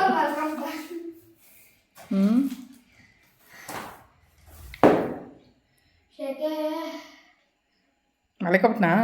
ಆಟ ಆಡ್ಬಿಟ್ಟು ಸುಸ್ತಾಗ್ಬಿಡ್ತಲ್ಲ ಇವಾಗ ಮನಿಕೊಂಬಿಟ್ಟವನು. ಫ್ಯಾನ್ ಹಾಕೋ ಒಂದು ಸ್ವಲ್ಪ ಹಾಕೊಂಡು ಓದೋ. ಮೆಂತ್ಯ ಮುದ್ದೆ ಲೈಫಲ್ಲೇ ಫಸ್ಟ್ ಟೈಮ್ ಮಾಡ್ತಾ ಇರೋವಂಥದ್ದು. ಸೊ ಮೊನ್ನೆ ಎಲ್ಲ ಇಂಗ್ರೀಡಿಯೆಂಟ್ಸ್ ಹಾಕಿರೋವಂಥ ಒಂದು ವೀಡಿಯೋ ಹಾಕಿದ್ದೆ. ಸೊ ಅದಾದಮೇಲೆ ಇವಾಗ ನಾನು ರಾಗಿ ಮಿಲ್ಲಿಗೆ ಹಾಕ್ಸ್ಕೊಂಡು ಬಂದೆ. ಸೊ ಇವಾಗ ಮೆಂತ್ಯ ಮುದ್ದೆ ಮಾಡುವ, ಹೇಗೆ ಬರುತ್ತೆ, ಏನು ಕತೆ, ಇದ್ರ ಎಕ್ಸ್ಪೀರಿಯೆನ್ಸ್ ಹೆಂಗಿತ್ತು ಅದನ್ನೆಲ್ಲ ಶೇರ್ ಮಾಡ್ತೀನಿ ನಾನು ನಿಮಗೆ. ಮೆಂತ್ಯ ಮುದ್ದೆ ರೆಡಿ ಆಗಿದೆ ಇವಾಗ. ಸೊ ಇದಕ್ಕೆ ತುಪ್ಪ ಹಾಕೊಂಡು ಸಾಂಬಾರು ಹಾಕೊಂಡು ತಿನ್ನಬೇಕು. ನಮ್ಮ ಗುಂಡೂರಾಜ್ ಅವ್ರಿಗೆ ಮೆಂತ್ಯ ಮುದ್ದೆ ತುಂಬ ಇಷ್ಟ ಆಗ್ಬಿಟ್ಟಿದೆ. ಚೆನ್ನಾಗಿ ತಿಂತವನೆ. ಇಲ್ಲಿ ನೆಲದಲ್ಲಿ ಹಾಕಿ ತಿಂತೀನಿ. ಒಂದು ಬೋಲ್ ಬೇರೆ ಅಲ್ಲೈತೆ, ನನಗೆ ಹೋಗೋಕ್ಕಾಗಲ್ಲ. ಚೆನ್ನಾಯ್ತಮ್ಮ, ಚೆನ್ನಾಯ್ತಾ ಮೆಂತ್ಯ ಮುದ್ದೆ? ಓ, ರುಚಿ ಇಷ್ಟ ಆಗ್ಬಿಟ್ಟಿರ್ಬೇಕು ಮಗುಗೆ. ಇವತ್ತಿನ ಈ ವಿಡಿಯೋ ಇಷ್ಟೇ. ನಾಳೆ ವೀಡಿಯೋದಲ್ಲಿ ಮತ್ತೆ ಸಿಗ್ತೀನಿ ನಾನು. ವಿಡಿಯೋ ಇಷ್ಟ ಆಗಿದೆ ಒಂದು ಲೈಕ್ ಕೊಡಿ, ನನ್ನ ಚಾನಲ್ಗೆ ಸಬ್ಸ್ಕ್ರೈಬ್ ಮಾಡಿ. ಯಾರೆಲ್ಲ ಹೊಸಬ್ರು ನೋಡ್ತಾಯಿದ್ದೀರಾ ಆ ಚಾನಲ್ನ ಸಬ್ಸ್ಕ್ರೈಬ್ ಮಾಡಿಕೊಂಡು ವೀಡಿಯೋಸ್ ನೋಡಿ, ನನಗೂ ಕೂಡ ಹೆಲ್ಪ್ ಆಗುತ್ತೆ ಇದರಿಂದ.